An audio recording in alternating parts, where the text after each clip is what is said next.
la Fédération des caisses.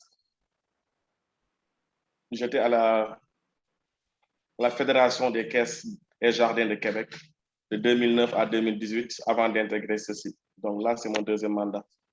Donc, je vais vous laisser peut-être si vous voulez vous présenter, donner votre nom tout simplement et votre fonction à FODEM. Et puis après, on va démarrer le temps que nos collègues peut-être nous rejoignent. Allô, bon, j'aimerais peut-être me présenter avant que les conseillers du FODEM se présentent. Ça ne dérange pas? Allez-y. C'est Nafi. OK. Bonjour. Est-ce que vous m'entendez? Oui. Bonjour à tous. Donc, moi, c'est Nafissatou Pendaning. Je suis conseillère volontaire aussi au CECI. J'ai été pendant 1 an conseillère en marketing, commercialisation avec le CECI à Pékin, dans une ONG à Pékin. Donc là, c'est mon deuxième mandat avec le CECI comme conseillère en gestion d'entreprise, donc pour FODEM CPEM. Donc moi, j'ai une licence en sciences politiques à l'université à Montréal, Concordia, et j'ai une maîtrise en résolution de conflits à Ottawa, de l'Université d'Ottawa. Puis j'ai fait des formations en entrepreneuriat, donc avec le SAGE. Je ne sais pas si vous connaissez le SAGE. C'est comme une couveuse pour entrepreneurs aussi à Montréal. Et j'ai été entrepreneur, bon, je suis encore entrepreneur pendant environ 4 ans à Montréal avec une boutique. J'avais une boutique d'artisanat. Donc, j'ai fermé en 2018 et que je compte lancer en ligne. Donc, en ce moment, j'essaie d'aider les entrepreneurs ou ceux qui en ont besoin un peu plus via le CECI à Dakar. Donc, voilà. Merci beaucoup. Merci. Merci, Nafi. Merci, Nafi. Je laisse le soin aux collègues de se présenter. Nous, on s'est rencontrés déjà. Pour les autres, je ne pense pas que ce soit... Oui, c'est ça. Okay. Bonjour à tous. Moi, c'est Madame Seyne Mariam Diaw, conseillère référente au niveau de la CPM. Merci.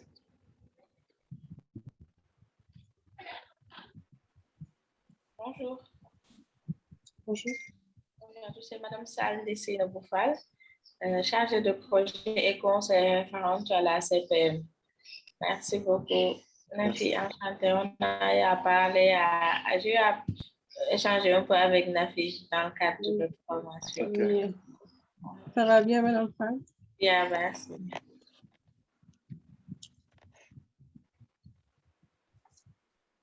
Bonjour à tous. Moi, c'est Madame Sarmé Madiam.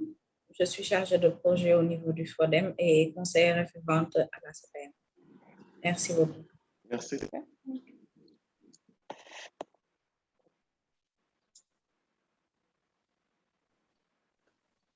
Bonjour. Bonjour Alune et Nafi. Bonjour chers collègues, Siré Fall. Oui, ça va bien? Je suis le chargé du marketing, communication et des relations publiques au niveau du FODEM et de la CPM. Merci. Merci. Merci. Bonjour à tous, c'est Mme Fatou Faye. Je suis conseillère à la CPM. Merci. Merci.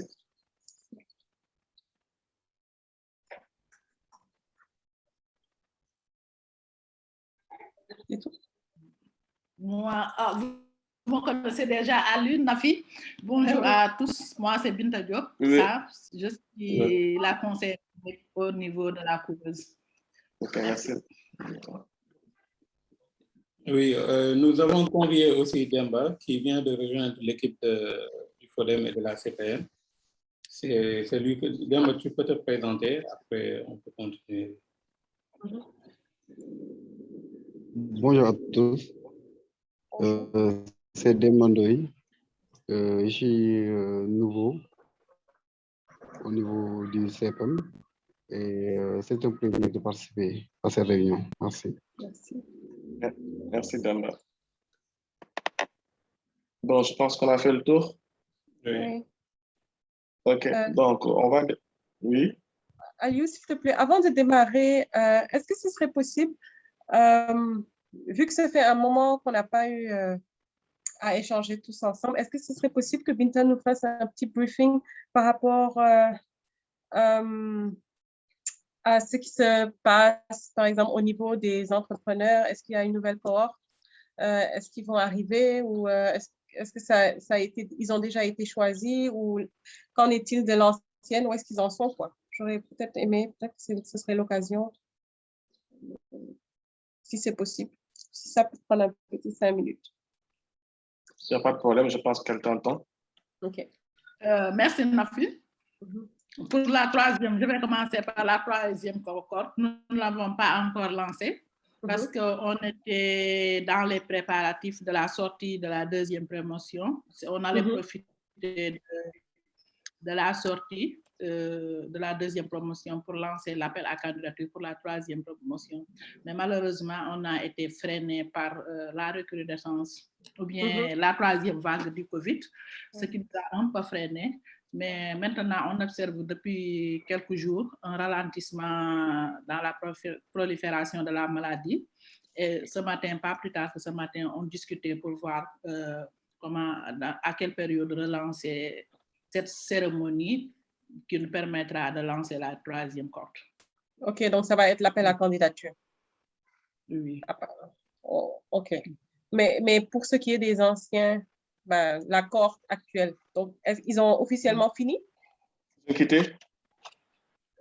Oui, la plupart des entrepreneurs ont fini leur parcours, ils ont suivi les formations et les autres ateliers. Au niveau aussi de l'encadrement avec les conseillers, la plupart ont fini leur parcours. Et dans ce parcours, nous avons des entrepreneurs qui sont à 3 niveaux. Il y a des entrepreneurs qui sont en état de croissance. Il y a d'autres qui sont en état de démarrage. Il y a peu d'entrepreneurs qui sont en situation de pré-démarrage. Mais est-ce qu'ils continuent? L'essentiel de la cohorte, c'est en démarrage et en croissance. En croissance, c'est-à-dire ce sont des entrepreneurs que nous avions recrutés et qui étaient déjà en activité. Nous les avons renforcés en ce sens. C'est ce qu'on appelle dans notre jargon ça de croissance. Pour démarrage, c'est ceux qui avaient des idées ou bien qui n'avaient pas encore démarré leurs activités.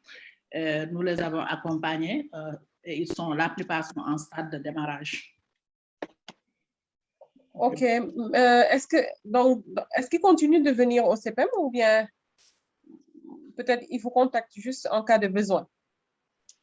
Oui, dernièrement, ils ne venaient plus à la CEPEM parce qu'avec la recrudescence, on a évité les temps de présence à la CEPEM. Ce qui fait que, mais ils sont toujours en contact avec leurs conseillers qui leur suivent dans leurs besoins au quotidien. D'accord. Merci pour le briefing. OK, merci pour les informations.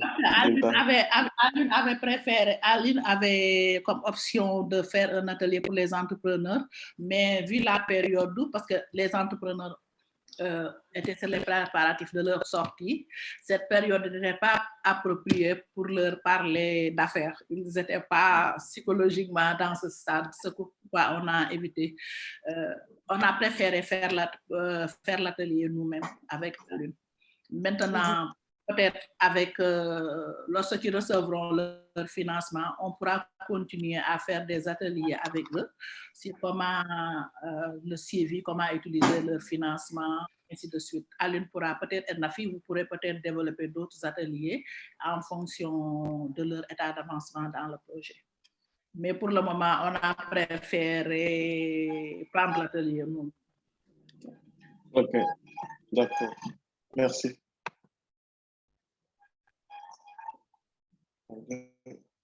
Allô? Oui. OK, je pensais que j'avais coupé mon micro. OK, c'est bon. Donc, bon, et comme vous le voyez, hein, on est en webinaire. Moi, c'est ma première présentation en webinaire. Généralement, je privilégie, comme Binta aussi l'a souligné un peu, approximativement que, bon, j'ai toujours fait des formations en présentiel et puis j'avais privilégié aussi cela. Mais pour des raisons que nous connaissons tous et que Binta vient de souligner, donc on va faire cet atelier, bon, en webinaire pour une durée maximale de 90 minutes en raison de à peu près 20 diapos.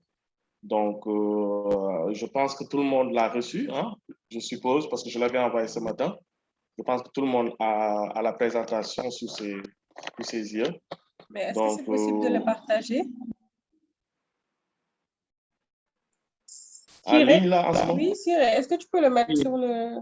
Oui, c'est Aline qui doit le partager. Aline, tu peux le partager. Je sais pas. En bas de l'écran, tu vois. C'est ma première. Partager l'écran. Oui, vraiment. Je ne suis pas très... En bas de l'écran, il dit que je... En vert. Tu vas partager l'écran.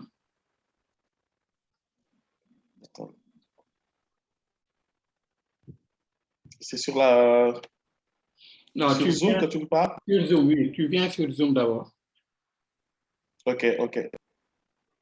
Je vois un sondage, discussion, participants, sondage, diviser, groupe, réaction, application.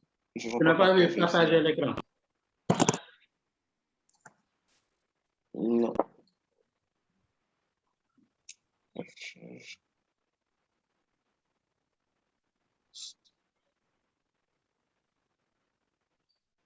Oui, je le vois, oui. Écran partage, oui. Voilà. Je l'ai vu. Tu cliques. Okay. Qu'est-ce que tu vois? D'accord, OK, je sélectionne, hein, c'est ça? Voilà, tu sélectionnes le document. OK, je me partage.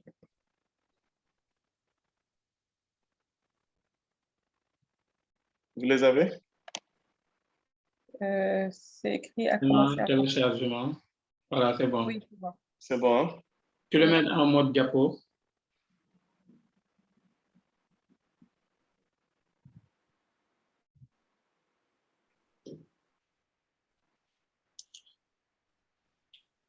Non.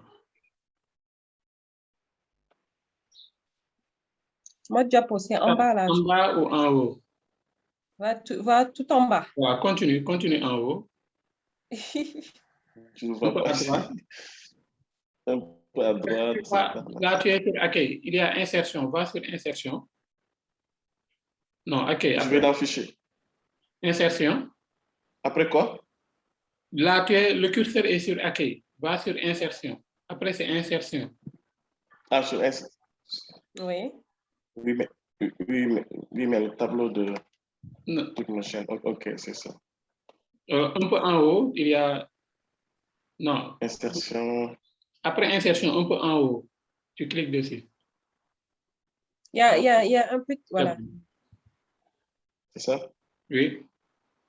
OK, c'est en plein écran. D'accord. Voilà.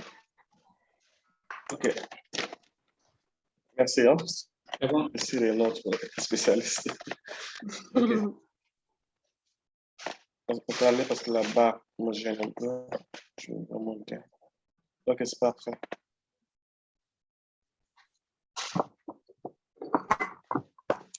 Donc, on disait que l'atelier porte sur les stratégies de développement des affaires. Donc, c'est un atelier de 90 minutes maximal et puis pour à peu près 20 diapos. Donc, on dit qu'en fait, vous cherchez à développer une stratégie efficace pour élargir votre clientèle et augmenter votre capacité à vendre vos produits, vos services et vos idées. Cette présentation vous fournira des connaissances dans un contexte de développement d'affaires et de vente en utilisant des techniques reconnues et efficaces. Ceci vous permettra également de vous démarquer en présentant de façon convaincante une solution optimale dans une réalité de compétition et de création de valeur. Donc là, on va définir d'abord ou expliquer qu'est-ce que c'est que le développement des affaires. Bon, et Siré et, comment dire, et Nafi, vous pouvez aussi intervenir hein, à tout moment, ok? Donc, est-ce que le développement des affaires, on dit que le développement des affaires est un processus multidisciplinaire qui favorise la mise en place des stratégies au sein d'une entreprise afin de promouvoir sa croissance et d'augmenter ses revenus. Il comprend tous les domaines qui contribuent à la réalisation des objectifs de l'entreprise, tels que le marketing, les ventes, l'innovation, la technologie et autres. Grâce au développement des affaires, les organisations renforcent leurs capacités et favorisent la gestion efficace des ressources de façon à contribuer à la croissance durable, de l'entreprise. Les entreprises mettent en œuvre des pratiques de développement des affaires afin d'améliorer le processus, être à jour concernant les changements sur le marché, suivre ce que fait leur concurrence et apprendre à attirer plus efficacement leur public cible. Hein. Donc, le développement des affaires concerne l'établissement d'un facteur de valeur à long terme, organisation qui, du point de vue des marchés, des clients et de leur interrelation. Pour une organisation du point de vue des marchés, des clients et de leur interrelation. Ces derniers temps, il y a un nouveau profil d'emploi de business development exécutif dont la fonction a évolué dans le monde. Donc, un plan de développement des affaires, et c'est quoi? Mais quand on parle de développement des affaires, on remarque qu'on peut amener à être un peu à la confusion, par exemple, pour croire qu'on parle de plan d'affaires, mais c'est différent. On parle de développement des affaires, c'est surtout quand on a déjà notre structure, notre entreprise ou un établissement commercial, comment faire pour augmenter nos ventes, comment faire pour développer notre base de clients ou de clientèle que nous avons, comment faire pour augmenter notre chiffre d'affaires sans avoir tout simplement une position attendre en fait que les clients ou bien que les affaires viennent vers nous. Mais il s'agit plutôt pour nous-mêmes d'aller vers les affaires, d'aller vers notre clientèle, d'aller vers notre marché pour décrocher de nouvelles affaires, pour décrocher de nouvelles ventes, pour décrocher aussi de nouveaux clients, sans avoir cette position attentive. C'est dans ce sens qu'il faut comprendre le développement des affaires. Donc, on dit un plan de développement des affaires et qui aussi peut amener à la confusion toujours pour ne pas parler de plan d'affaires. On dit, et c'est quoi un plan de développement des affaires? Un plan de développement des affaires est un plan d'action qui identifie, décrit, analyse une opportunité commerciale dans le but d'examiner sa viabilité technique, économique et financière.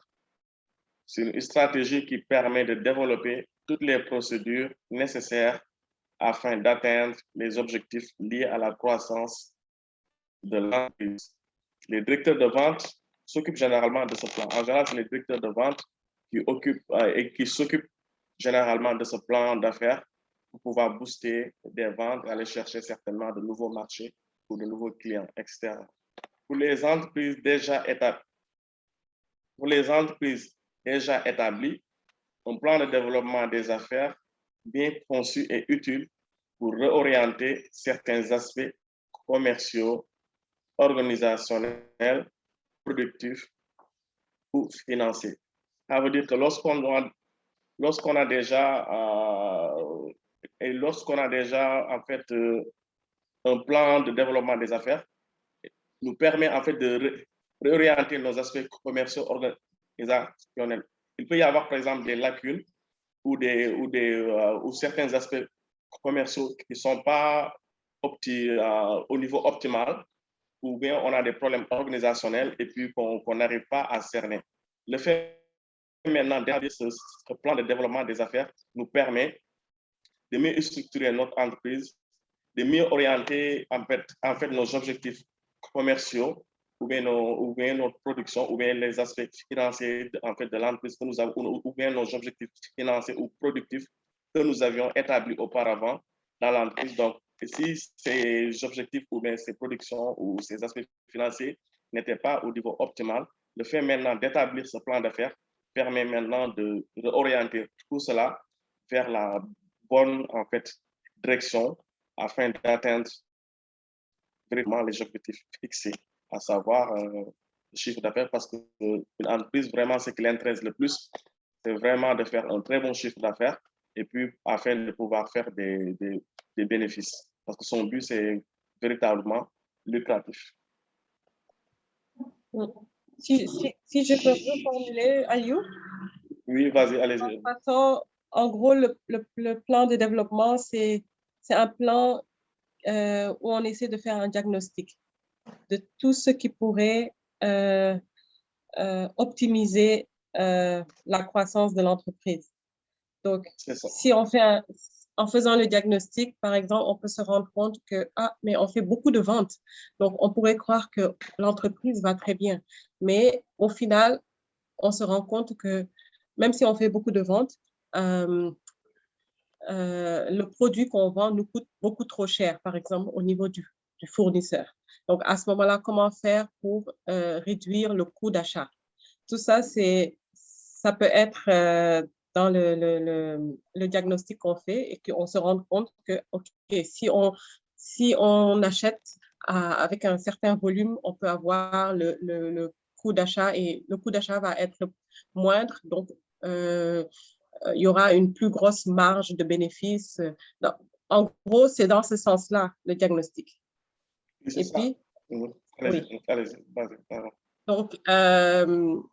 ça peut être, donc ça va être dans ce sens-là, également au niveau marketing, l'image de l'entreprise. Est-ce qu'en faisant ça pourra, dans le fond, optimiser une bonne image de l'entreprise, je pourrais dire. Bref, c'est un diagnostic à tous les niveaux de notre entreprise. Et ensuite, après le diagnostic, c'est de trouver les stratégies pour rendre l'entreprise beaucoup plus productive. Ouais, dans mon entendement. Oui, c'est ça. Merci, Nafi. Mais c'est comme tu dis tout à l'heure, quand tu parles d'un diagnostic global, en fait, à tous les niveaux. Il peut même s'agir, par exemple, de nos agents commerciaux ou bien de nos employés qui, parfois, par exemple, peuvent faire beaucoup de déplacements ou beaucoup de rencontres, mais qui n'arrivent pas à faire des ventes. Là, on se dit, qu'est-ce qui ne va pas? En fait, pourquoi on rencontre autant de monde ou bien on propose à autant de personnes nos produits et on ne conclut pas vraiment de marché ou de vente et puis il n'y a pas de conclusion. Donc, ce diagnostic permet à la fin de pouvoir faire un plan d'affaires pour mieux atteindre nos cibles, pour mieux atteindre nos objectifs, par exemple, et faire des bons résultats par rapport à toute l'énergie ou bien à tous les efforts. Tu vois, tu t'es trompé, tu as dit un plan d'affaires. Non. Plan de développement des affaires. On parle de développement des affaires. Il y a déjà affaires, mais on développe. Ce n'est pas comme quelqu'un qui fait un plan d'affaires, qui démarre une entreprise et qui cherche des financements, qui va structurer ses objectifs, faire ses stratégies commerciales, etc. C'est différent. OK? Je pense que j'avais fait la précision au début. Hein? Donc, oui. On parle là maintenant de 4 points essentiels à maîtriser le développement de vos affaires. On dit premièrement, pour faire un bon développement des affaires, il faut d'abord une bonne connaissance de votre marché, savoir les produits que vous vendez, connaître le marché dans lequel en fait ces produits sont vendus. Par exemple, si on est dans l'élevage, il faut connaître le marché de l'élevage et c'est quoi les bonnes saisons ou bien les saisons hautes ou basses ou parfois il y a la rareté du produit ou bien il y a des aléas qui font qu'on a des taux de mortalité peut-être élevés ou bien quand c'est des produits aussi qui sont périodiques durant les vacances ou bien, ou bien vous m'excusez, hein, et je bégaye un peu, dans l'été ou bien durant les fins d'année, et c'est quoi les périodes propices en fait pour vendre ce type de produits, etc. Donc, on maîtrise ça. En fait, ça nécessite une bonne connaissance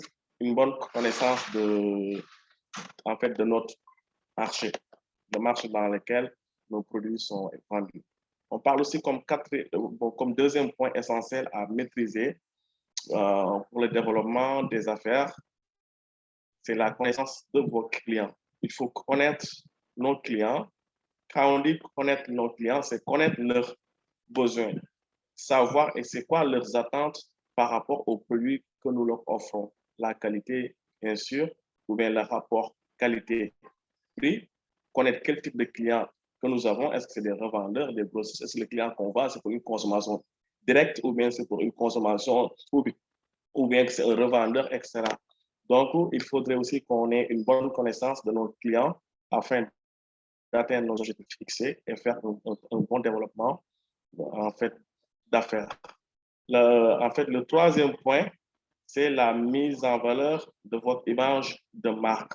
L'image de marque est très importante dans la mesure où ça reflète en fait la qualité généralement du produit ou bien la qualité en fait, de l'entreprise. En fait, parce que quand on ne vous connaît pas, et c'est l'entreprise la marque d'entreprise qui vous identifie, qui vous représente.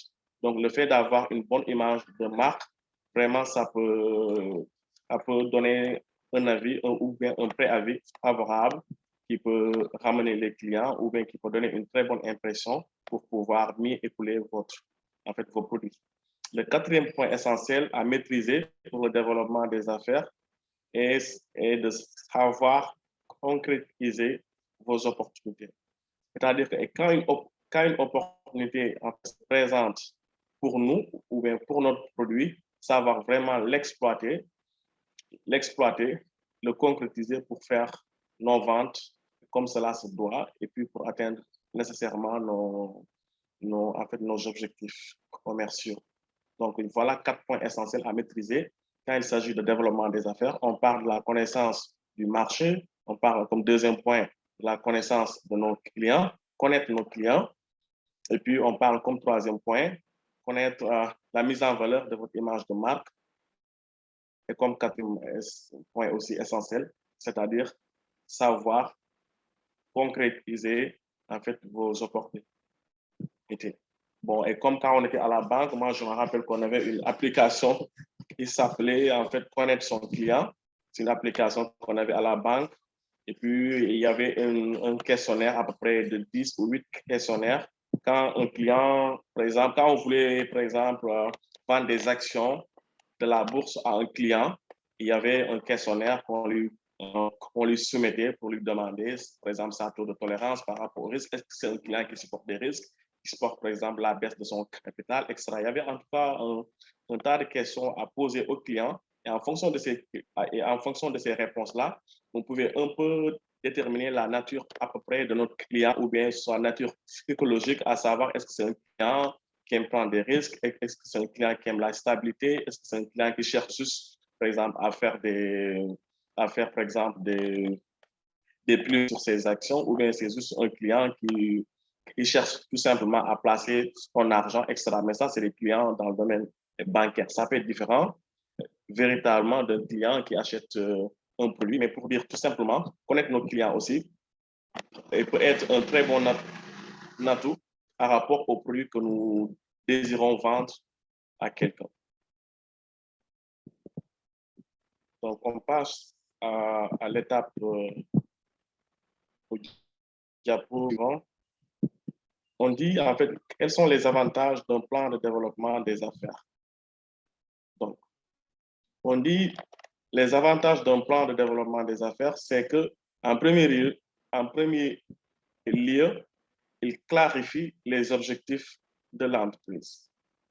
Donc, le développement des affaires, comme on avait dit, on sait que toute entreprise, bon, ce qu'elle cherche, c'est vraiment la maximisation du profit hein, ils n'ont pas de vocation, les entreprises n'ont pas nécessairement des vocations, disons, strictement sociales et tout.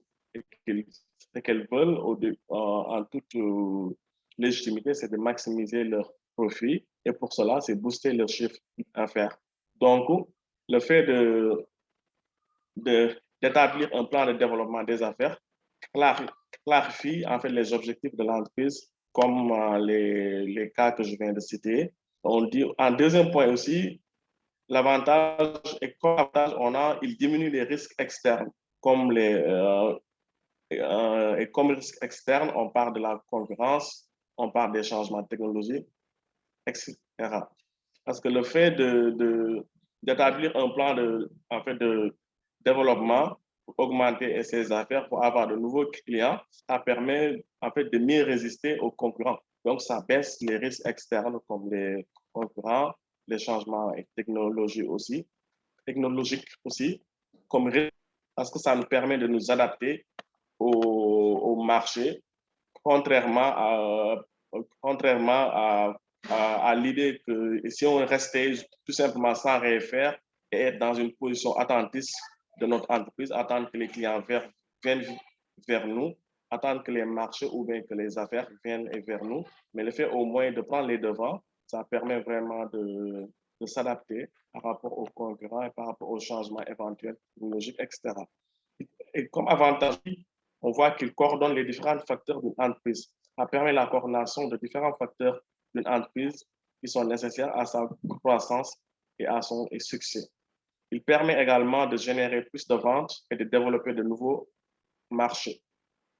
Le fait d'établir ce plan, effectivement, bon, ça permet, et comme on l'a eu aussi à le souligner, de générer plus de ventes. Et quand on dit plus de ventes, donc ça fait plus de chiffre d'affaires, plus de résultats, plus de bénéfices, certainement. Et plus, ça permet aussi de pouvoir développer de nouveaux marchés, de décrocher de nouveaux clients ou de nouveaux partenaires. Donc, c'est un outil aussi très utile pour obtenir l'adhésion. C'est un outil aussi très utile pour obtenir l'adhésion d'éléments clés de l'entreprise, à savoir investisseurs, fournisseurs, équipe de direction, etc. Le fait d'établir ce plan nous permet aussi de pouvoir travailler ou bien de pouvoir identifier nos investisseurs, nos fournisseurs, de pouvoir avoir une meilleure collaboration, un meilleur contact ou bien un meilleur lien avec eux autres. Donc, il remet plus d'argent dans votre entreprise. Bon, quand on parle de développement d'affaires, c'est sûr que si les affaires se développent, et par conséquent, il y aura nécessairement de l'argent qui devrait rentrer dans votre entreprise. Donc, comme autre avantage, on peut souligner qu'il permet la coordination et l'exécution des tâches selon un calendrier établi. Vu que c'est un plan, et c'est sûr qu'il y aura un calendrier établi, comment dirais-je, un plan de travail qui est fait. À tel jour, je vais faire telle chose. Je vais aller par exemple, si on est vendeur d'assurance, en fait, de produits d'assurance, on va dire que, par exemple, moi, chaque jour, je vais essayer, par exemple, de faire signer ou bien de vendre, par exemple, 3 produits d'assurance ou 10 produits d'assurance en allant, par exemple, dans les centres d'affaires, dans les grandes surfaces ou bien en allant dans les lieux de rencontre, me mettre devant la porte ou bien en allant faire de porte à porte, rencontrer des personnes. En tout cas, ça permet d'établir un calendrier, disons un plan d'action pour pouvoir exécuter les tâches qu'on s'est assignées afin d'atteindre en fait notre objectif de développement des affaires. Il permet également de travailler avec flexibilité et dans l'organisation et de s'adapter lorsque certains facteurs commerciaux connaissent des variations. Donc, on dit aussi que c'est un instrument de contrôle. Comme avantage, c'est un instrument de contrôle qui permet de détecter l'écart par rapport au plan d'origine et d'évaluer l'avancement du projet et d'ajuster le plan en fonction des résultats. C'est sûr que si on établit ce plan, quelques temps après, on va s'auto-évaluer et pour regarder par rapport aux objectifs qu'on s'était fixés. Est-ce que réellement on les a atteints ou pas? Qu'est-ce qui manque? Où est-ce qu'on en est en termes d'avancement ou bien en termes d'atteinte des objectifs fixés préalables préalablement. Donc, c'est mieux que de ne rien faire. Mais une fois qu'on a établi ce plan, par rapport à notre point de départ, quelque temps après, ça nous permet de contrôler et puis de nous auto-évaluer pour regarder est-ce que par rapport aux résultats ou bien en fonction du plan qui a été établi, où est-ce qu'on en est par rapport aux résultats et puis on va s'ajuster en fonction de cela. Et comme dernier avantage à souligner, on dit aussi que c'est un point de référence pour les plans futurs de nouveaux projets qui apparaissent à mesure que l'entreprise évolue. En fait, et si ce plan est fait, par rapport à nos futurs projets, on pourra mesurer l'évolution. On saura qu'à telle période, on avait établi un tel plan, mais maintenant, pour ce nouveau plan, maintenant, pour ce nouveau projet qu'on a fait, est-ce qu'il y a des possibilités, est-ce qu'il y a des probabilités de les atteindre, d'atteindre facilement nos objectifs, etc. On va passer au diapo.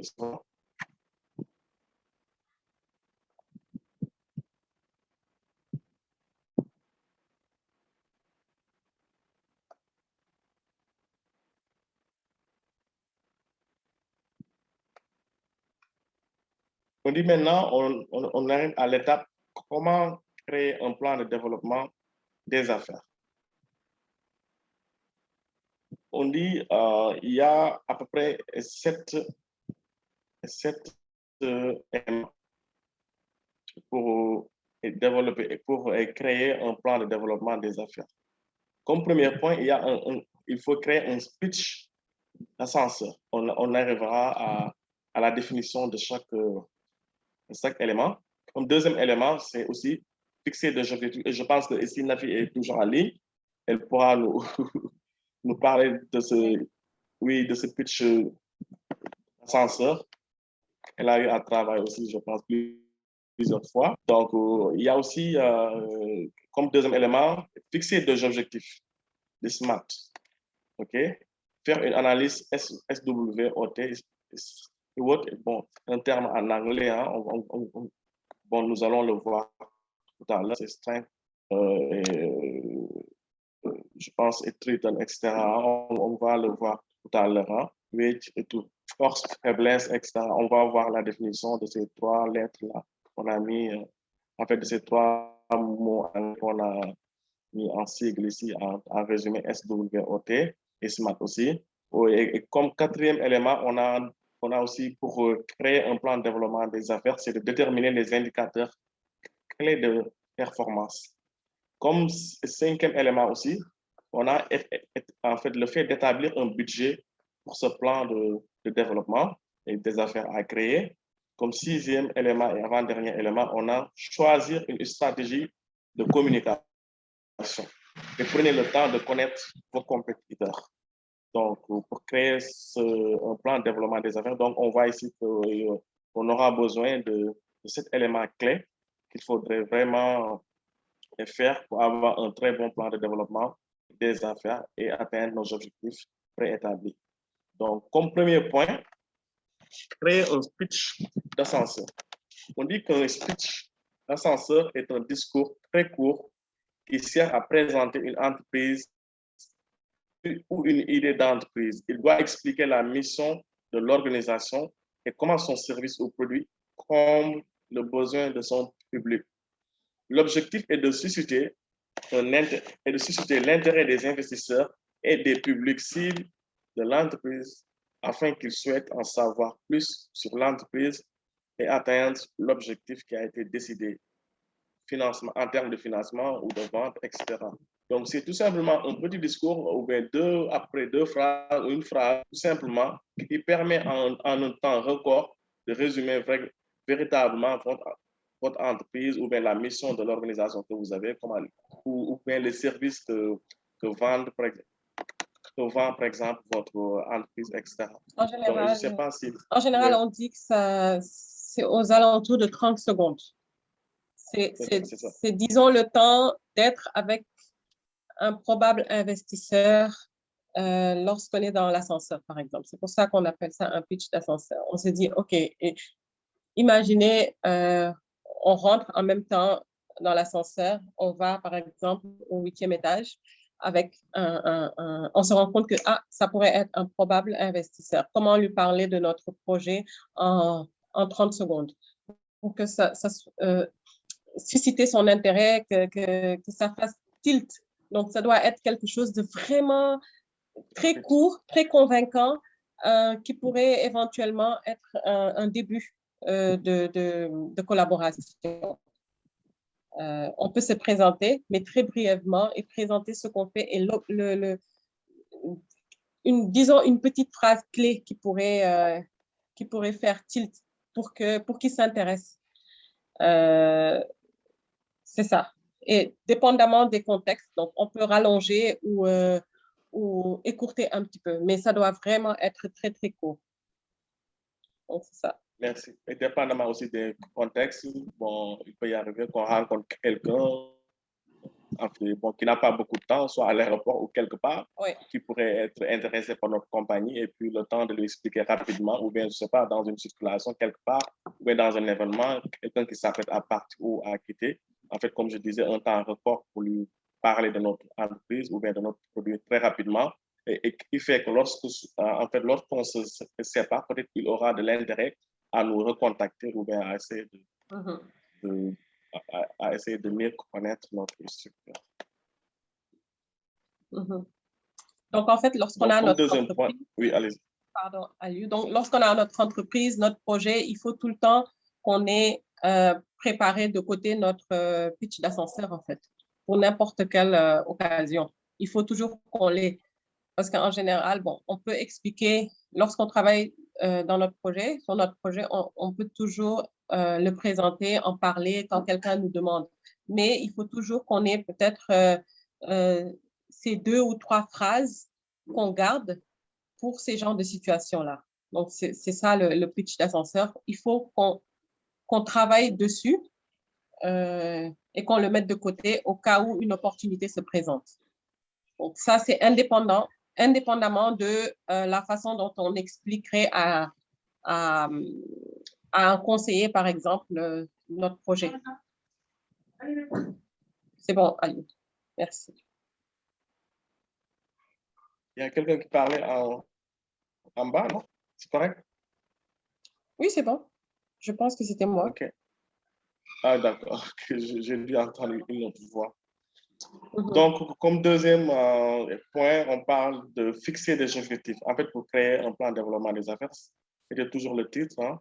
Donc, deuxième point, c'est fixer des objectifs SMART. Donc, les objectifs SMART sont, le S, c'est spécifique. Fixer des objectifs spécifiques à votre produit, à votre entreprise. Fixer aussi des objectifs durables, c'est-à-dire qu'on peut évaluer, qu'on peut quantifier ou en fait mesurer. On ne peut pas tout simplement fixer des objectifs, disons, comme ça dans le vide là, et qu'on ne peut pas quantifier ou disons mesurer. Fixer aussi des objectifs acceptables et réalistes et temporellement définis. Quand on parle d'acceptable, ce n'est pas trop loin de réaliste. C'est sûr qu'une petite et moyenne entreprise ou une petite ou moyenne entreprise n'a pas nécessairement les mêmes objectifs en fait qu'une entreprise beaucoup plus grande, etc. Donc, ça ne sert à rien de se fixer des objectifs qu'on sait en fait au fond qu'on ne pourra pas atteindre, etc. Donc, il faut toujours être réaliste, en fait que nos objectifs aussi soient acceptables, dépendamment de l'état de croissance ou bien de l'étape de notre entreprise. C'est sûr qu'une entreprise qui vient de démarrer, qui est à la phase de démarrage ou à la phase de croissance, ne peut pas avoir les mêmes objectifs qu'une entreprise qui est arrivée à sa maturité ou bien qui est vraiment beaucoup plus ancienne et qui a déjà un réseau bien établi de clients, qui est déjà très connu sur le marché, etc. Donc, c'est de tenir en compte de tous ces paramètres-là quand il s'agit de fixer des objectifs. Donc, c'est SMART, donc qui définit spécifique, mesurable, acceptable, réaliste et temporellement en fait défini. Ça veut dire que les objectifs aussi doivent être définis dans le temps. Ce n'est pas dans un horizon vraiment trop loin. On peut appeler soit dans 3, aussi dans un semestre, dans un trimestre, ou bien dans une année, etc. Mais que cela ne soit pas vraiment dans l'indéfini, quoi, dans le temps. Cette méthode vous donne, on dit que cette méthode vous donne une direction claire et vous aide à organiser et à atteindre vos objectifs. Une fois en fixant ces objectifs, une fois que vous avez tenu en compte ces différents éléments, c'est sûr que votre direction sera plus claire et cela vous aidera à mieux organiser votre entreprise et à atteindre aussi vos objectifs établis. Comme troisième point, c'est de créer une analyse SWOT. Donc, qui sont des mots anglais, hein, on va y arriver tout à l'heure. Donc, on dit que l'objectif du développement des affaires est de rester à jour sur les changements et nouveautés du marché et de bien connaître vos concurrents. C'est pourquoi l'analyse SWOT est essentielle au développement de votre plan. SWOT fait référence au concept suivant. S comme strength, ça veut dire force. C'est-à-dire de pouvoir mesurer quelles sont les forces de l'entreprise qui la différencient des autres entreprises, en fait. C'est-à-dire, quand on est dans un secteur, c'est sûr que, bon, vous connaissez mieux que quiconque, hein, vous allez pouvoir, vous, savoir par vous-même, c'est quoi vos forces, aussi, et savoir c'est quoi vos faiblesses, weakness. Donc, ce sont les faiblesses aussi de l'entreprise qui donnent un avantage à ses compétiteurs. Bon, et comme faiblesse, on peut dire, par exemple, si c'est une entreprise qui vient de démarrer, en fait, que l'entreprise n'est pas encore très bien connue, que ses produits ne sont pas encore très bien connus, etc. Ou bien que l'entreprise n'a pas encore des reins solides en termes de chiffre d'affaires, ou bien en termes de... ça peut être une entreprise locale ou une entreprise régionale. Donc, il y a vraiment beaucoup de facteurs qui peuvent nous permettre d'identifier quelles sont nos forces et quelles sont nos faiblesses. Sachant que chaque entreprise est spécifique et a sa réalité, et a une réalité qui lui est propre, en fait. C'est aussi de pouvoir, comme en fait, de pouvoir aussi établir nos opportunités. C'est-à-dire de savoir quelles sont nos opportunités, quelles sont les opportunités externes que l'entreprise pourrait utiliser à son avantage. Les opportunités externes. Ça peut être un réseau, par exemple, les dirigeants de l'entreprise peuvent avoir un très bon réseau, soit dans, je sais pas, dans l'administration ou bien dans le privé. Ça peut être aussi qu'ils ont en fait, de très bonnes opportunités pour avoir, par exemple, des matières premières ou bien des inputs à des coûts beaucoup moins élevés que d'autres, en fait, que leurs concurrents. Ça peut être aussi qu'ils peuvent avoir des opportunités pour percer certains marchés que les concurrents peut-être ne peuvent pas percer. Donc, en termes d'opportunités ou avantages, vraiment, on pense plusieurs, sachant que, comme on dit, que c'est spécifique ou cela dépend vraiment de chaque entreprise. Donc, comme T, c'est ça veut dire menaces. Quelles sont les menaces externes qui pourraient nuire à l'entreprise? C'est-à-dire de savoir aussi c'est quoi, en fait, vos menaces. En fait, les concurrents, l'arrivée de nouveaux concurrents dans le marché, par exemple. Ça peut être aussi l'arrivée de nouveaux produits dans le marché. Ça peut être aussi limitation de vos produits. On peut imiter aussi les produits que vous faites et puis que vos concurrents fabriquent les mêmes produits à des prix même parfois un peu moins élevés que les vôtres. Donc, ça peut être en tout cas plusieurs natures ou bien plusieurs natures de menaces. En fait, les menaces peuvent être vraiment variées. Donc, c'est à vous aussi de déterminer en fait quelles sont les menaces externes de votre compagnie. Cela vous permet de pouvoir créer vraiment un bon plan de développement des affaires. Donc, on dit que la clé pour une analyse SWOT, c'est pratique, c'est d'avoir un objectif clair et défini en premier. Donc, pour pouvoir faire cette analyse, il faut préalablement avoir un objectif très clair et bien défini avant de pouvoir faire cette analyse objectivement.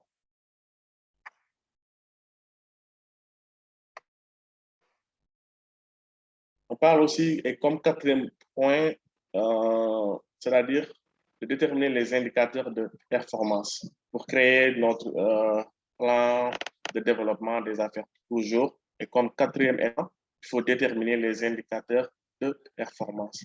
Analyser l'efficacité de votre plan de développement des affaires. Vous devrez, pour analyser enfin l'efficacité de votre plan de développement des affaires, vous devrez être en mesure de vous devrez être en mesure, on se répète un peu, en mesure de mesurer vos succès. Bon, les indicateurs clés de performance varient pour chaque compagnie.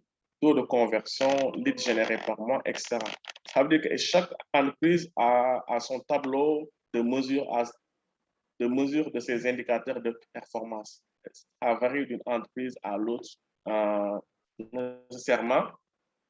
Là, on parle de taux de conversion, hein, je pense, et ça, c'est pour, par exemple, les entreprises qui vendent en ligne, parfois.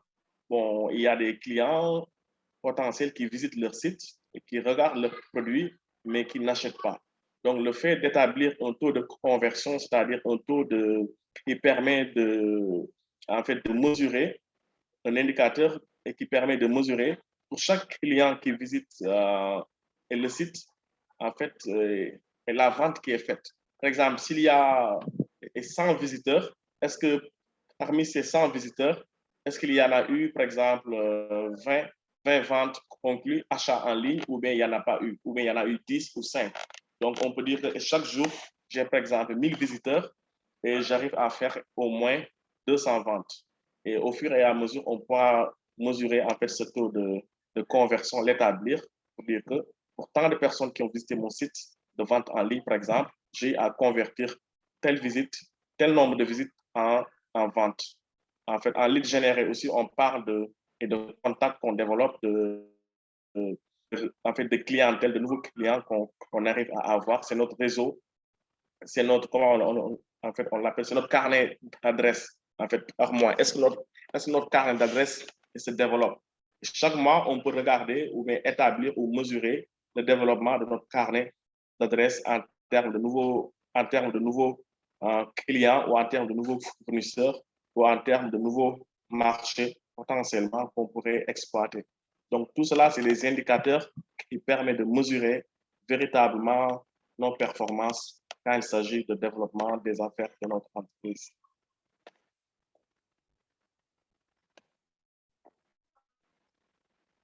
Comme cinquième élément pour établir un plan de développement des affaires, c'est d'établir un budget.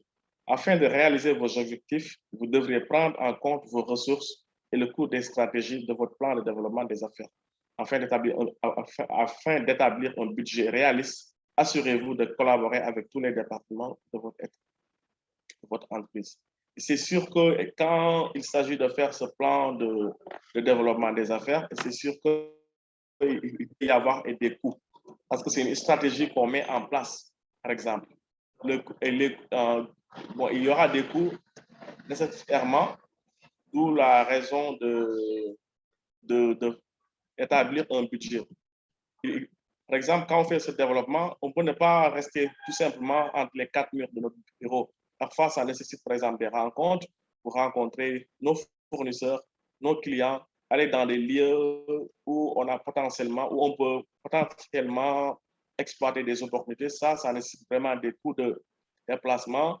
Ça nécessite, par exemple, il peut y avoir aussi, par exemple, des rabais ou des remises en fait, sur certains produits et que l'entreprise devra supporter. Cela aussi a un budget, a des coûts et par conséquent, c'est des budgets à prévoir. Il peut s'agir aussi par exemple, quand on rencontre certains hommes d'affaires, etc., ou bien certains clients potentiels, en fait, que ce soit nous qui les invitons, par exemple, soit au restaurant ou bien dans un endroit où ce sera à nous vraiment d'assurer le coût de cette rencontre, de se payer le déplacement, de se payer quand il y a quelque chose à consommer, etc. Donc, il faut vraiment établir un budget dépendamment des objectifs que l'on s'est fixés afin de bien faire ce plan de développement des affaires.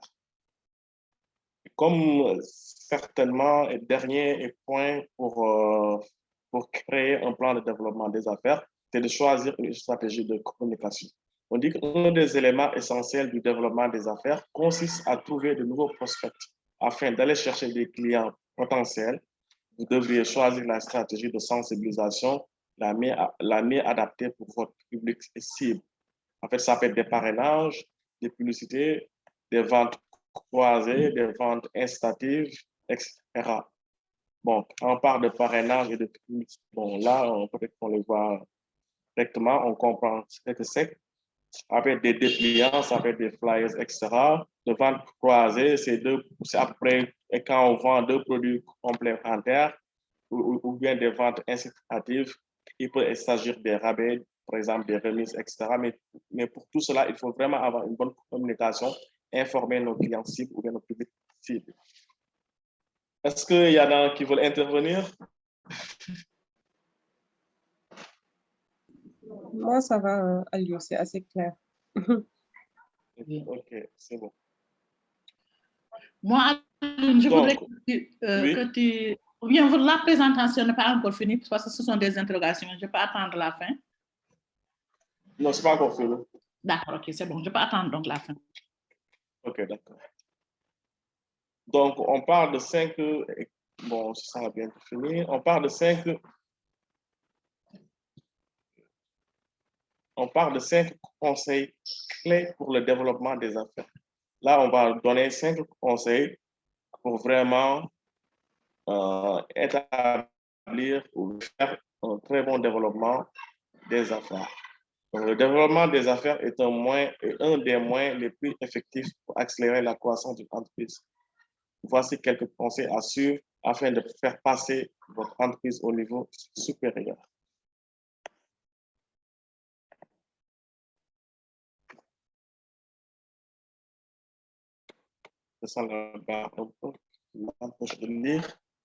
Donc, on dit comme conseil numéro 1, prenez le temps de connaître vos compétiteurs. Vous devrez obtenir le plus d'informations possible sur vos concurrents afin d'analyser ce qu'ils offrent. Cette information vous permettra d'identifier de quelle façon vous pouvez vous différencier. Ensuite, l'idée, c'est de développer des stratégies afin de vous distinguer le plus possible. C'est de ne pas tout simplement se concentrer sur nous, en fait, comme entrepreneurs, sur ce que nous faisons. C'est aussi d'avoir les yeux ailleurs, c'est-à-dire les yeux ou le regard aussi sur nos compétiteurs, parce que c'est eux nos concurrents. Bon, avoir le plus d'informations possible. Nous, par exemple, quand on était à la banque et tout, bon, presque chaque jour, on avait des informations sur nos concurrents, sur ce qu'ils offraient comme produits, sur ce qu'ils offraient comme taux de financement, etc., sur ce qu'ils offraient comme nouveaux produits. Et on essaie de voir comment avoir des objections pour casser cela. Si le client vient nous voir, pour dire que j'ai tel taux ou bien j'ai telle chose là-bas, j'ai telle action là-bas, etc., qui m'offre telle ou telle chose. Nous, on a à ce moment-là beaucoup d'informations pour casser cela et puis de démontrer clairement que notre produit ou bien que l'offre qu'on fait est vraiment en fait la meilleure des offres.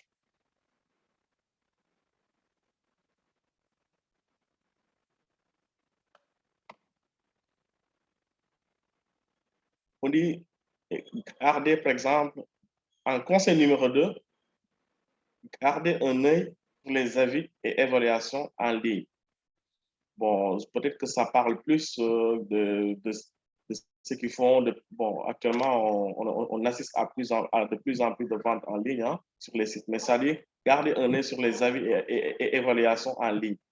De nos jours, les consommateurs se fient sur les avis en ligne afin de décider de faire affaire ou non avec une entreprise. D'ailleurs, plusieurs études démontrent que les consommateurs font autant confiance aux avis en ligne qu'aux recommandations personnelles. C'est pourquoi il est important pour les entreprises de surveiller les avis négatifs et d'y répondre. Vous pouvez même créer une alerte Google pour votre entreprise afin de surveiller l'évolution des avis et de réagir rapidement lorsque nécessaire. Si vous êtes proactif, cela montrera à vos clients que vous vous souciez de la qualité de vos produits et services. En fait, c'est tout simplement avoir un regard, un avis aussi sur ce que pensent de nous, nos clients, par exemple. Bon, si c'est en ligne, il arrive souvent que sur notre site ou bien sur un produit vendu ou en vente, qu'il y ait des commentaires en bas, des commentaires concernant l'appréciation du produit ou bien de l'entreprise par nos clients. Donc, il faudra vraiment tenir en compte de ces avis qui sont véritablement importants parce qu'un avis négatif, comme on dit, hein, un avis négatif peut au moins influencer 10 personnes. Si quelqu'un dit en fait de vous, ou quelque chose de négatif, ou bien un commentaire négatif, ça peut au moins atteindre 10 personnes qui, à partir de ce moment-là, vont avoir un avis ou bien un regard négatif sur vous. Et qui parle de 10 regards ou avis négatifs, parle potentiellement de 10 clients qu'on pourrait perdre. Par exemple, quand il s'agit de vendre un produit, et puis ces clients-là aussi vont s'asseoir ailleurs et reparler en vous, disons un peu en mal, et parler de vous encore en mal ou bien en mal sur vos produits, etc. Donc, c'est vraiment à tenir en compte parce que c'est très, très important. Que ce soit en ligne, que ce soit dans la vie courante, vu que parfois aussi il y a des ventes, c'est des ventes directes. Donc, il faut toujours tenir en compte que le client qu'on a en face de nous et qu'on vend notre produit, on doit vraiment essayer de lui offrir un très bon service, aussi lui offrir un très bon produit parce que l'un comme l'autre, s'il n'est pas satisfait, il pourra décrédibiliser notre produit ou bien décrédibiliser l'entreprise et ça va aller de bouche à oreille et ainsi de suite, ce qui pourrait nuire véritablement à notre produit et au final à l'entreprise qui ne pourra pas avoir une bonne réputation et qui risque de disparaître. Donc, c'est de garder un œil sur les avis et évaluations en ligne. Juste un petit mot par rapport aux avis négatifs.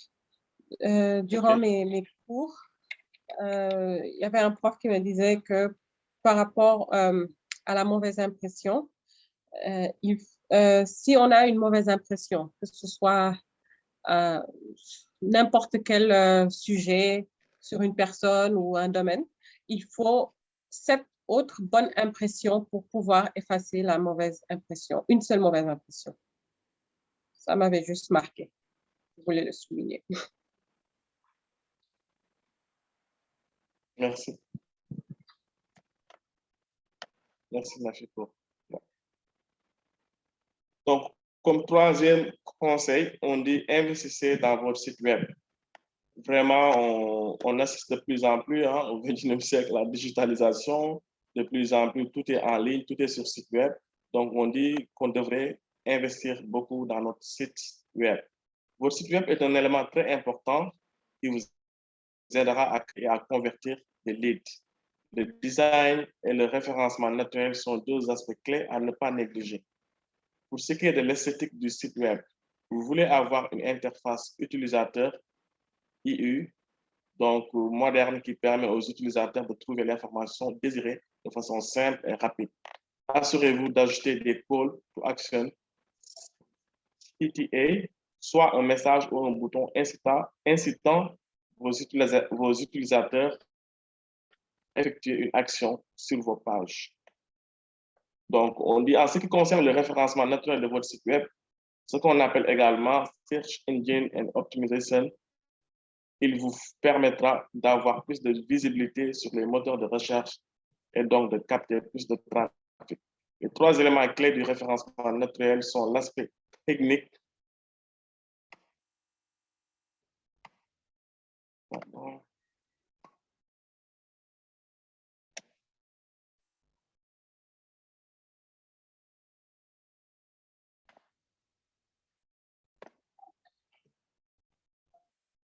excusez-moi, je n'arrive pas.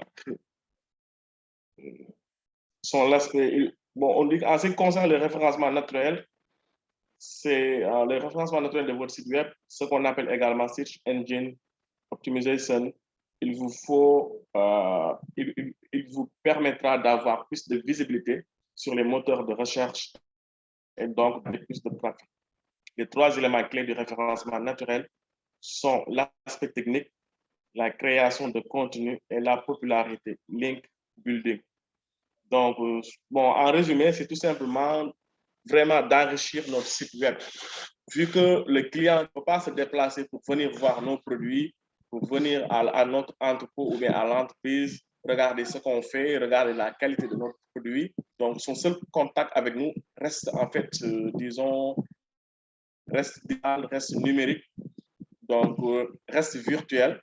Donc, il est très important d'investir comme il le faut dans notre site web pour pouvoir attirer plus de clients et pour pouvoir aussi faire plus de ventes. Parce qu'on est rendu à un moment où vraiment personne n'a plus le temps.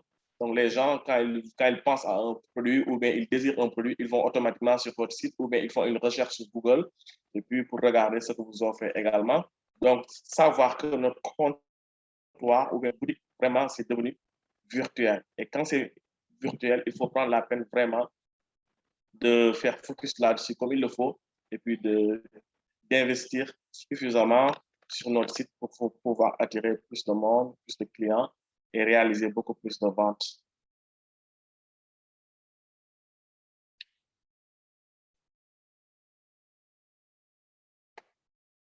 Donc, comme conseil numéro 4,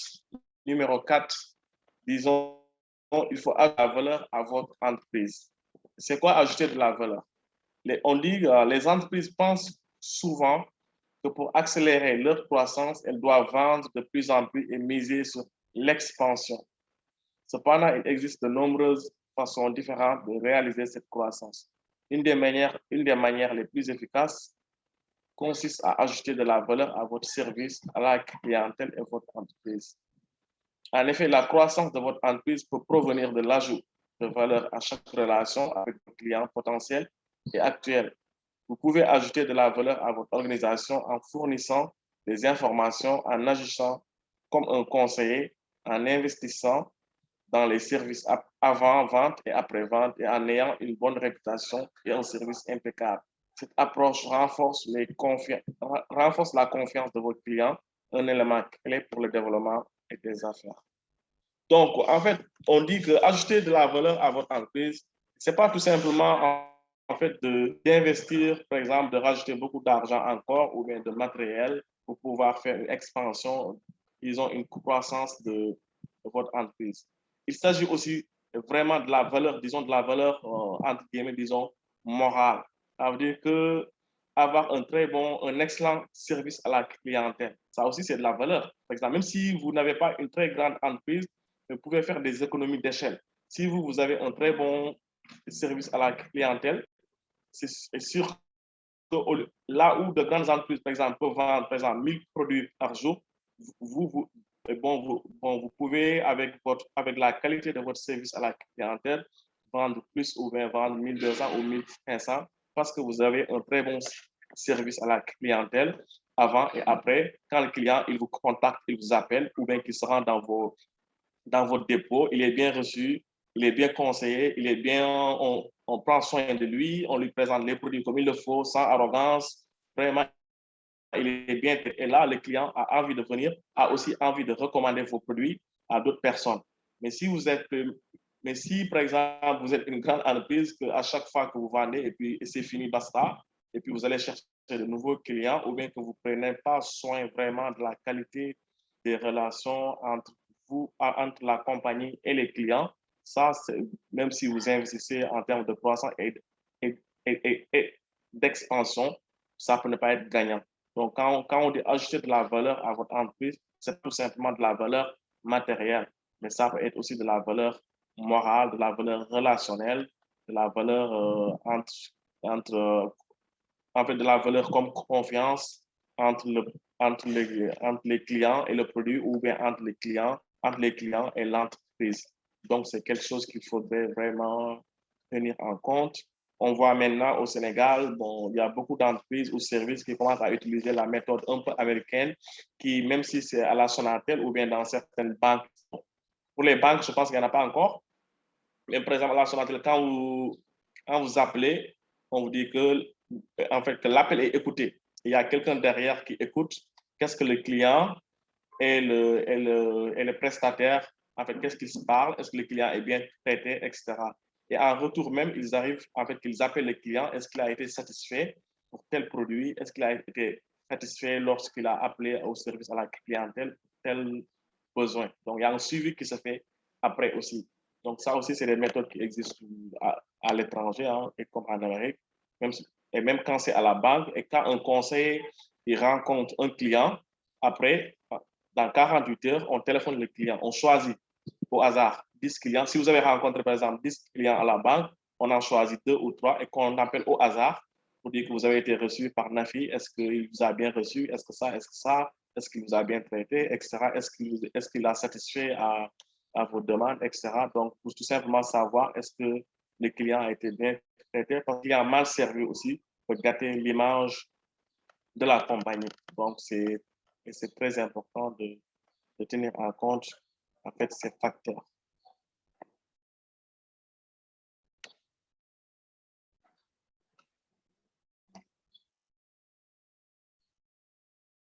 Et comme cinquième et dernier élément, bon, on dit ne laissez... Oui. Excuse-moi, est-ce que tu fais défiler le PowerPoint? Parce que moi, je suis toujours au conseil numéro 1 sur la... Ah ouais? Oui, ce que je vois comme... C'est toujours... Ah, excuse. Sur l'écran. Je ne sais pas si c'est mon écran qui a figé.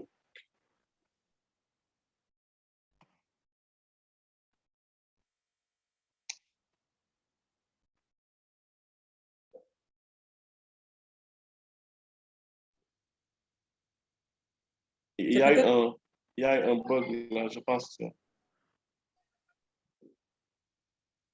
ne sais pas parce que... Allô?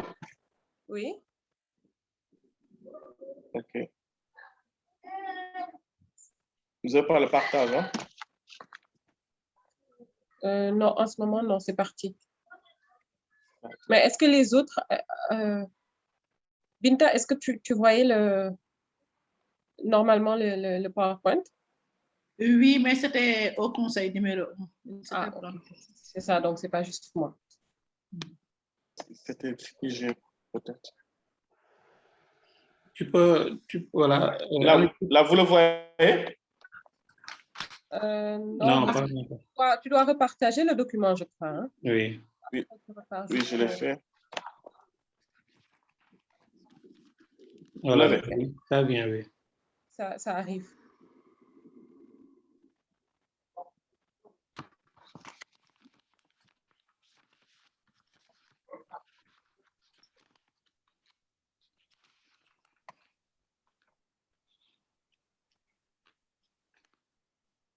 Est-ce que vous les avez?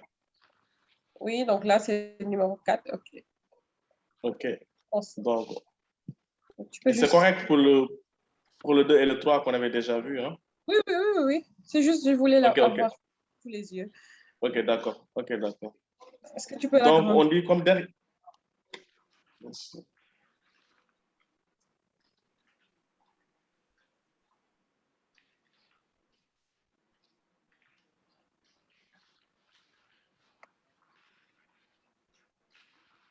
OK, merci.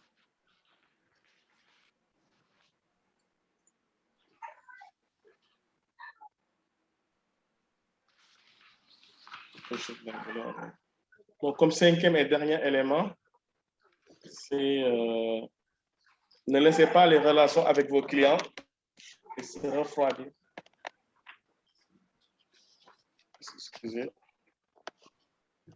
Les PME génèrent la majorité de leurs revenus annuels grâce à leurs clients réguliers. Un bon plan de développement des affaires et développe des stratégies afin de renforcer les relations avec les clients existants. Assurez-vous de constamment booster et chercher à améliorer l'engagement de vos clients fidèles. Il existe de nombreuses façons de renforcer la relation avec vos clients. Il s'agit en fait de partager régulièrement du contenu intéressant, de créer, je vais déplacer le tableau, de créer une newsletter, de créer une communauté ou un forum, Facebook, Link, etc., organiser des concours, organiser des événements. Ça veut dire, en fait, il faut tout le temps être en contact avec son client, et soit en créant un forum ou bien un réseau social comme Facebook ou Link pour avoir leur contact et pouvoir échanger souvent avec eux et parfois leur envoyer des lettres quand il y a des promotions, quand il y a de nouveaux produits, etc.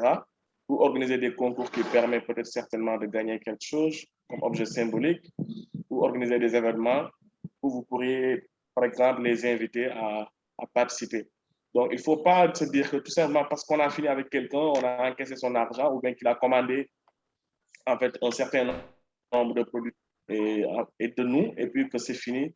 Il faut toujours essayer de garder cette relation et ce contact souvent, et ça permet aux clients aussi de vous avoir à l'esprit et quand son besoin se manifeste, il pensera automatiquement, par exemple, à vous, parce que parfois vous pensez à lui quand il y a des fêtes, quand il y a des fêtes de fin d'année ou bien des fêtes populaires, religieuses, etc. Vous faites un petit email ou quelque chose, un mail groupé à tous vos clients si vous avez de la base de données. Par exemple, leur souhaiter une bonne fête, ça peut être une fin d'année, ça peut être comme des fêtes religieuses ici ou ailleurs. Ou quand il y a de nouveaux changements dans sa vie, que vous apprenez qu'il y a un nouveau enfant qui est arrivé, qui est né, qu'il y a un mariage, avec que vous apprenez des changements sur sa vie et puis aussi le contacter tout simplement pour lui souhaiter quelque chose de bien, tout en restant professionnel. Et bien entendu, ça permet vraiment d'établir une certaine familiarité, une certaine confiance entre vous et le client. Et quand, par exemple, c'est dans les institutions financières, parfois, ils ont beaucoup d'informations sur les personnes. Ils le faisaient, par exemple, quand il y a un nouveau-né, on vous envoie une carte postale qui vous souhaite, par exemple, bien l'arrivée pour cet enfant qui prie par exemple, pour lui. Et quand il y a des fêtes, on vous envoie aussi des lettres de souhaits, de prières, etc. Donc, il faut toujours essayer d'avoir vraiment ce contact avec notre client pour pouvoir rester dans leur esprit et cela permettra toujours de garder cette relation de confiance, etc. Et ce qui met fin à notre présentation et à notre atelier de ce matin. Je vous remercie.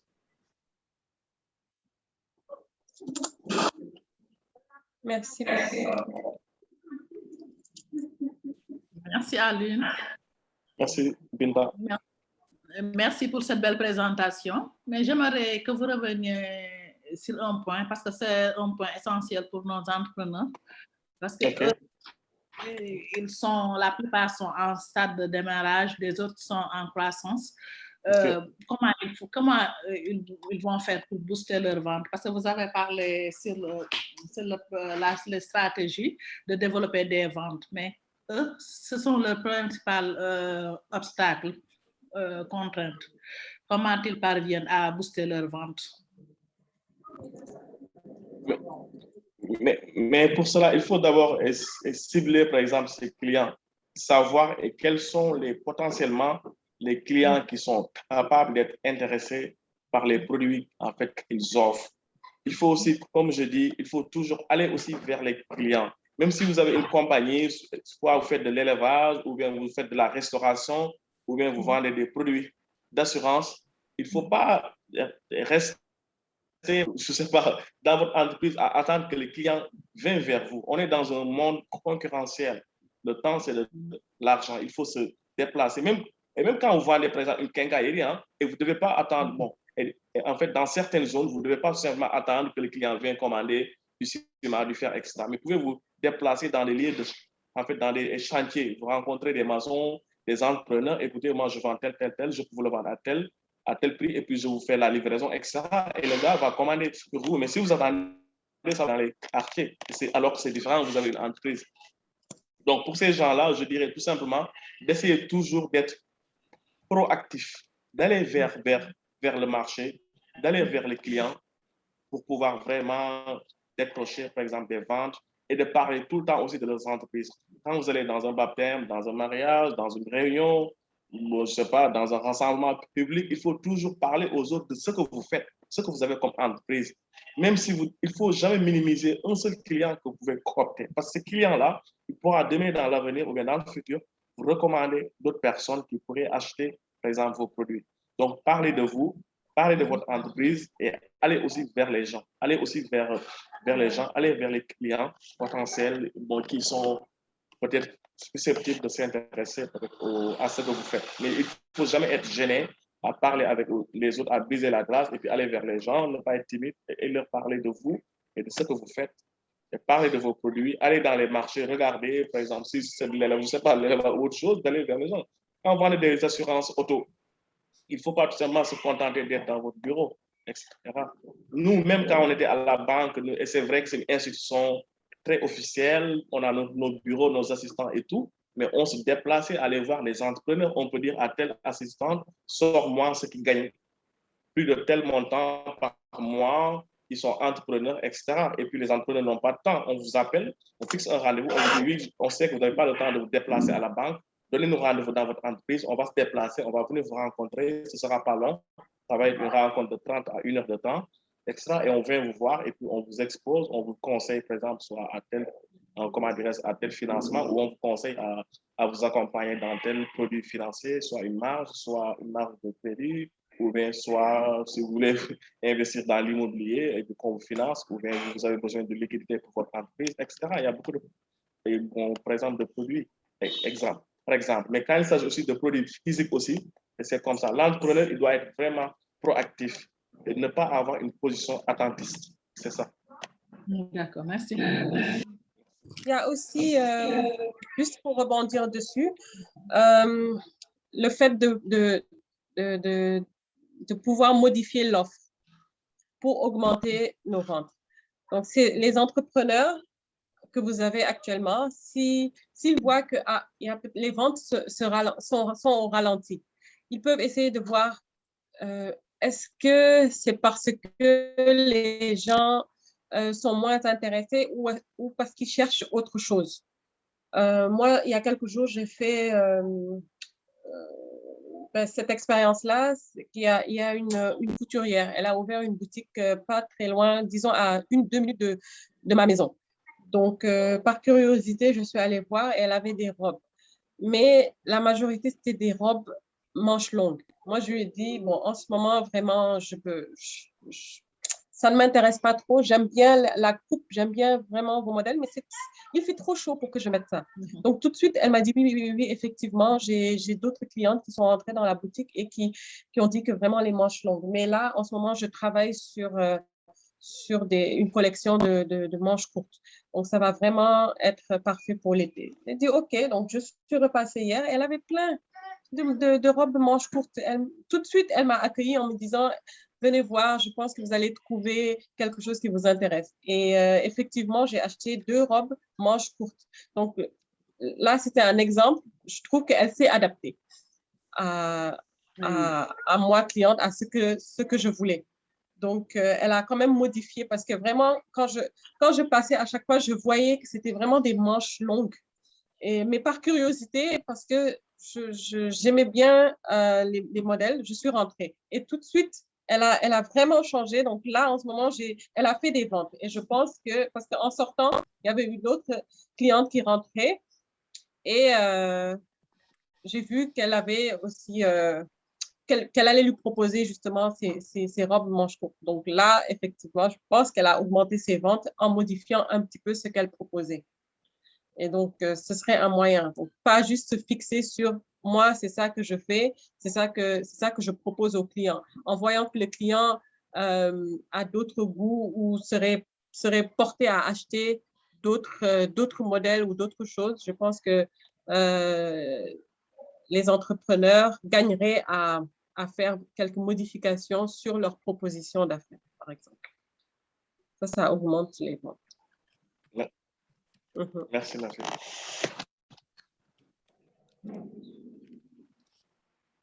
Est-ce qu'il y a d'autres intervenants?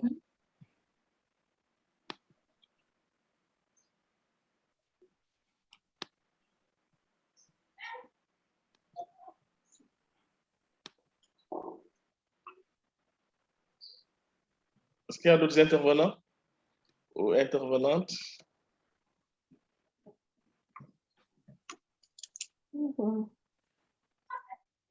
Bon, s'il n'y en a pas, donc on peut dire que votre atelier est terminé.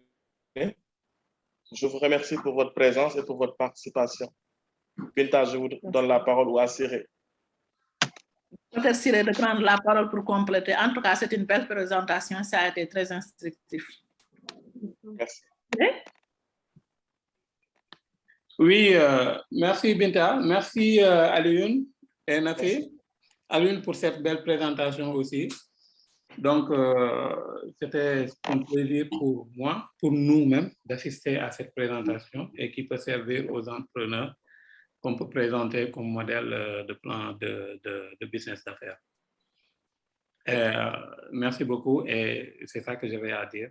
J'ai su avec beaucoup d'intérêt, surtout que ça parle du marketing, de la communication et aussi le fait que les entrepreneurs doivent investir dans les réseaux, dans leur site et tout cela, c'est très important.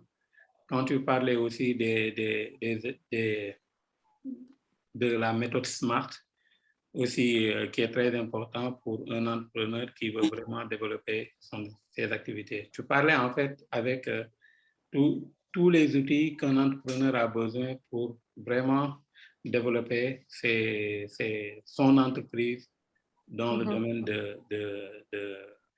du marketing et de la communication. En tout cas, félicitations et merci Aline pour cette présentation. Merci à vous, à bientôt, Inch'Allah. Merci beaucoup. Merci à tous. Merci. À bientôt tout le monde. À bientôt. Ok, merci bien. À bientôt, merci. Au revoir. Okay. Au revoir.